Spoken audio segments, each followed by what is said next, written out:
use various degrees of wash strength in this, and we'll mix the blue on the paper and then perhaps add a bit of red and just get the right amount of what we want as we go along.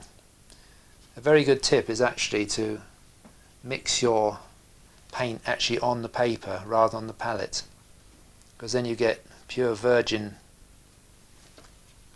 paint instead of mixing it around on the palette and losing the strength of it on the palette when really it's meant to be on the paper.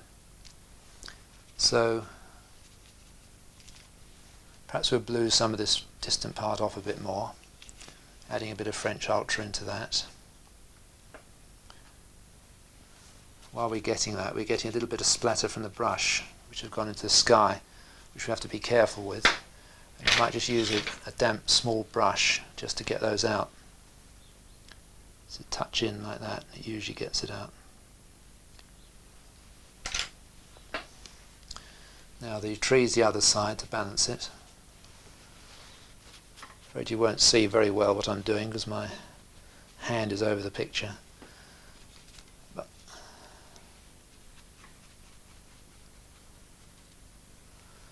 when we get nearer to the, or beneath where the sun is, perhaps warm up the trees a bit, because the warmth of the sun is going to characterize what's beneath it, and we can start to have a warmer effect for those distant trees. Conversely, we're perhaps going to blue off some of the trees that are farther from the sun. As I said, it's not too late to add to an existing wash, and if we feel it should be a bit cooler, or if we want it to be a bit warmer, we can still add that extra colour to the wash just to adjust it according to how we want it. Now we've got a little bit of French Ultra caught on the paper there. I've got to squeeze the brush out, perhaps ferry that around a bit just to disperse the paint, and just add a little bit of light red over the top. There's always ways and means in watercolour, and don't ever think that you're past hope, that the painting has totally lost itself. There are times when this can be so, but often, if we're adept at judging the situation as we go along, we can usually remedy the situation. Well, I'll put the big Chinese brush aside and now use a smaller Chinese brush. And I'm going to just play around with some more clumps of trees in front of these ones. Remember, we're still working in this wet in wet wash. Painting is still wet. We can still create something within these trees here. Now we're assuming, we know in fact that the light source is there, so we can actually know that the light is going to be hitting the front of these clumps of trees, so we can formulate something in front of it, or behind it should I say, to make it look as though the light is hitting the front of the trees.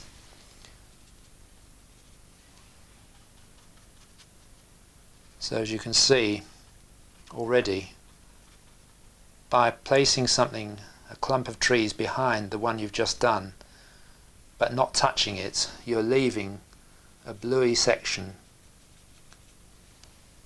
which could well be the light hitting the front of those trees. As you see, I'm mixing the two, the French Ultra and the light red, all the time. I'm adding a little bit of one, a little bit of the other, adjusting it as I go along. We'll just do some more trees here. And you can see that's giving a bit of form to those trees that I originally did earlier on. This is quite a small brush to use in these circumstances, but it gives a little bit more control, and I find it quite useful because because as you'll see later on, these brushes can actually be bent so many different ways so that they can in a sense be all things to all men. They can create any sort of effect you want. I don't know whether that's why the Chinese use them, but they certainly knew a thing or two about landscape painting. As you can see here, this has begun to create a watermark because it's beginning to dry off. If we get too carried away, we're not going to have enough time to work something into this grass here, but we'll make what we can from this drying off, because an odd hard edge or two in a atmospheric landscape doesn't go amiss because it shows a contrast, and that contrast is often appropriate. After all, what is painting all about? But to do with counterchange, to do with light against dark, hard against soft, and all those sort of things. You're throwing one thing off against the other, warm against cool. Continually you're throwing off these contrary elements and creating a sort of tension in the painting. Now, I got some sort of blob of water into here, but all is not lost. We can actually form with a wet brush, or damp brush should I say, certain lines which actually lift off the paint and create certain textures. As you can see, it's lifting off the line work of the brush, and this can be regarded as the clumps of grass just hitting the light.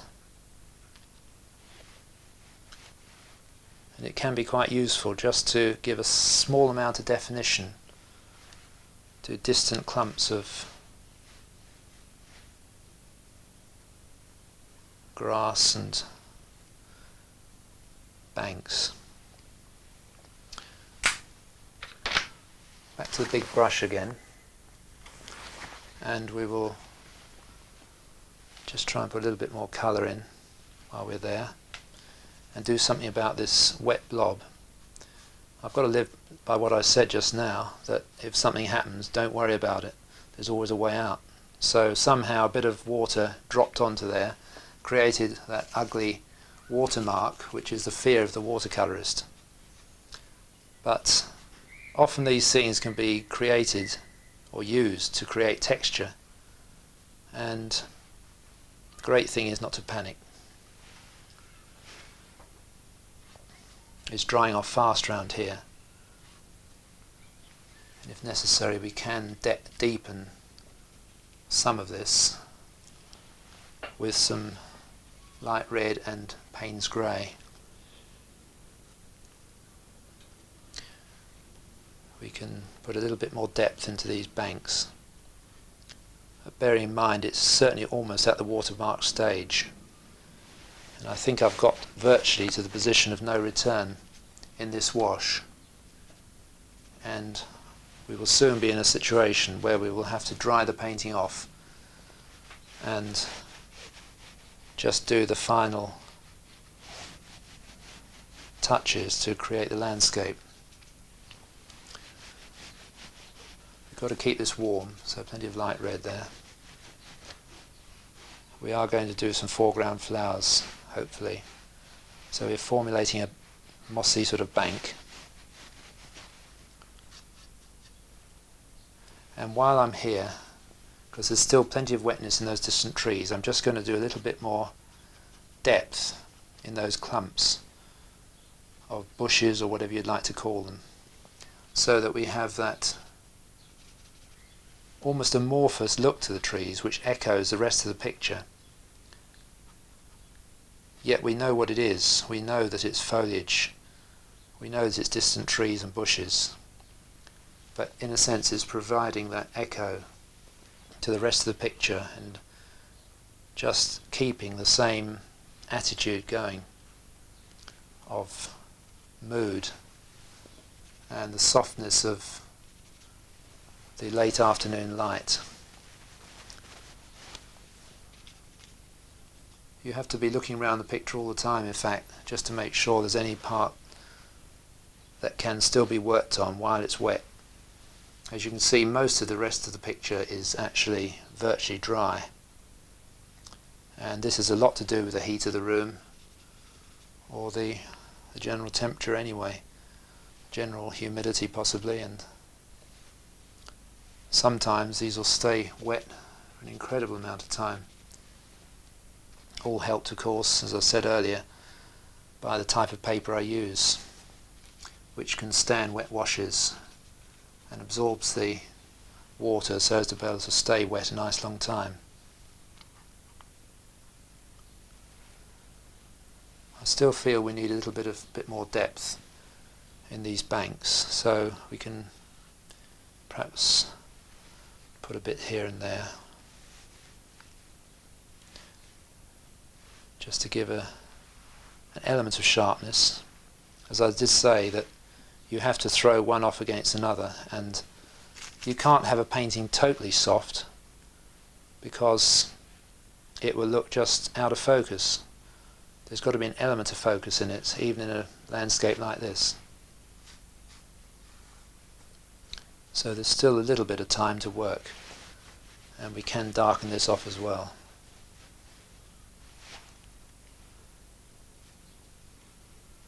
And it just leaves really the rest of the painting for the sharper bits. While I'm here, I will actually put while it's wet, put a tree in to the wet surface and hope that we can manage this, because this is crucial. For instance, putting a narrow line of paint like this can certainly go very amorphous, and if you want a tree to stand out, you want an element of definition in it. But to me, the whole character of the landscape is being dictated, and I prefer to do as much as possible while it is wet.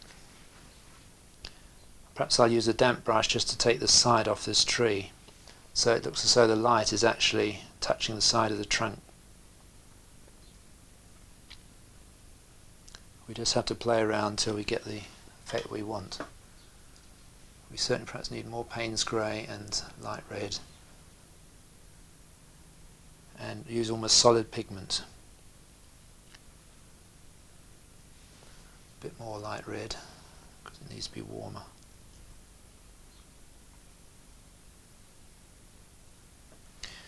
And we will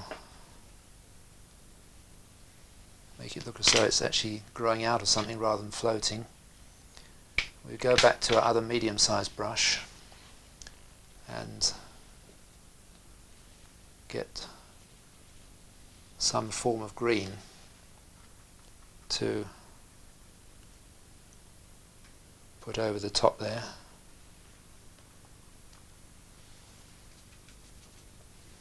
Warm that up a little bit, darken that a little bit. As you can see, it is actually a bit too dark at the moment, but it's something that's got to show up against the background trees.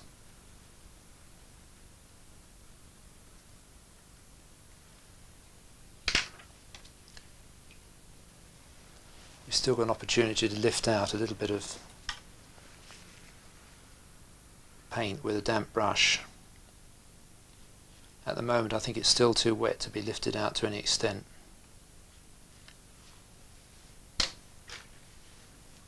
Perhaps we'll extend that a little bit. It is virtually dry there now. Use the side of the brush.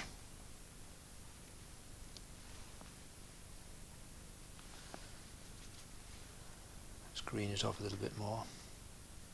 A bit more Windsor yellow. And while we're there, hopefully it's still wet, we'll use a bit of blue and red to bring the reflection down, which will obviously have a wobble at the bottom of it, and that's as far as I can go at this stage. Just before we finish this section of the painting, I just will lift out the distant tree trunks which tend to show against woods and clumps of trees with a damp brush again. As you can see, it's got to be pretty nearly dry, but not quite. And with a fine brush, a rigger, and some dampness, just clear water on it, you can actually do some vertical marks and perhaps give some point of interest in those clumps of trees. As you can see, I'm just touching the paper with a damp brush. And if you know anything about woods and you see them, there's always the bare trunks to the edge of the wood which tend to always show up, and I always like to see these in a picture. They are an integral part of the landscape, and I find it impressive because it gives us sort of a vertical against what seems to be plenty of horizontals, and it echoes the tree that's already been put in.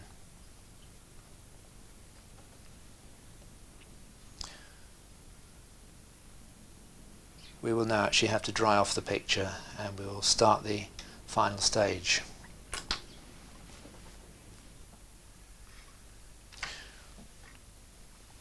We're now in a situation where we can place some foreground foliage on this bank.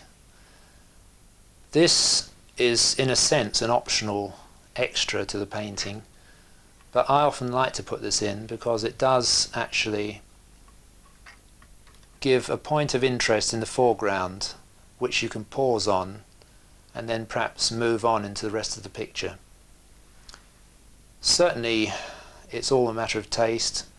I do like to see grasses and various things in foregrounds of pictures. If I'm photographing in the countryside, I always like to put grasses in the foreground, so it must accord a bit with my personality in the sense that I do appreciate the minute details of nature as well as the large big brush details of effects of nature.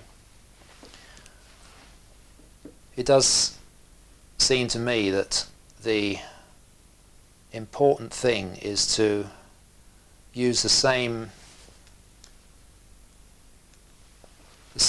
speed of movement, and in fact I do need to use speed at this stage because of video time in dealing with foreground detail, because the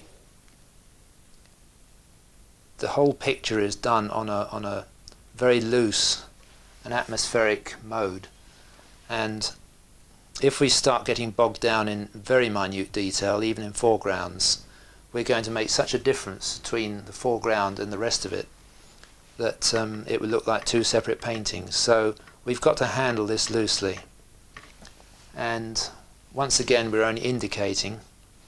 We're doing the tops of some cow parsley in strategic locations, some of them bunched together, others astray. And remember that the more distant ones are slightly smaller, and they get bigger as you get towards the foreground. So we can place a few of these in.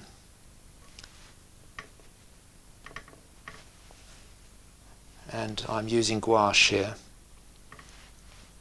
which is used virtually neat from the tube, because gouache, when watered down, will not actually have any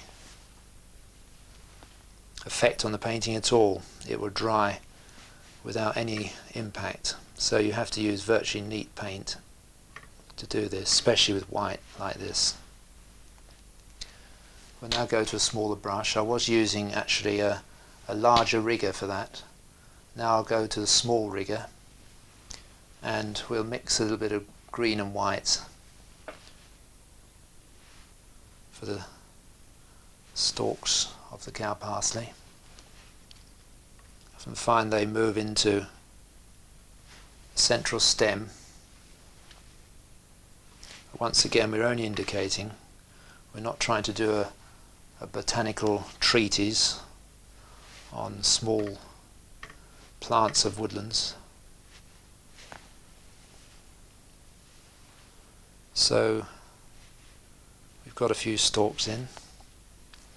Now going back to the medium-sized Chinese brush, we will dry this off by squeezing it out very thoroughly so that it virtually splits up, and mix some gouache